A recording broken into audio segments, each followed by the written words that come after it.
Hey, and welcome back to the Sitecore Host series. My name is Julius, and today I'm going to be showing a demo on how to create a custom Sitecore Host plugin for the ADFS. I'll do a whistle-stop tour of creating a Sitecore Host plugin for Sitecore Identity. Later on, I'll deploy the plugin and show you in action.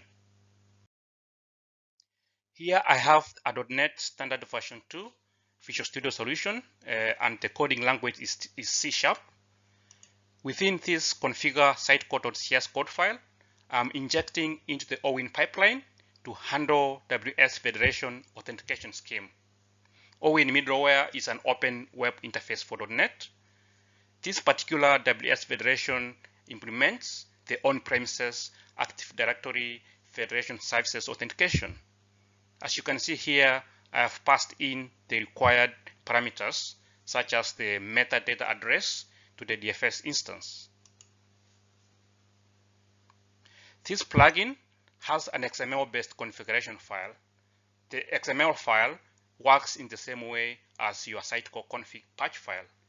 Basically, it allows you to customize some of the settings, such as the display name for the plugin, enable or disable the plugin. Another key thing you can see here is claims transformations. This allows us to define the rules on how we want to map the user attributes from our AD into our Sitecore instance. It also defines how you want to map your AD groups into Sitecore roles, for example.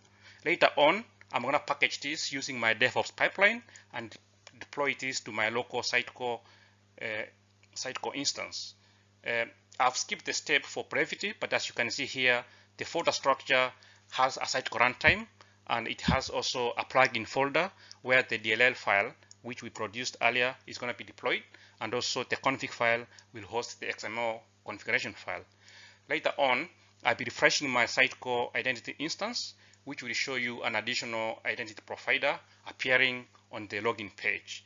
This is the one which we have developed now, and following the link will redirect me to the ADFS login page, on which I will specify the user credentials, and hopefully my user will be redirected back to Sitecore, allowed to access whatever has been defined within the claims transformation I showed you earlier.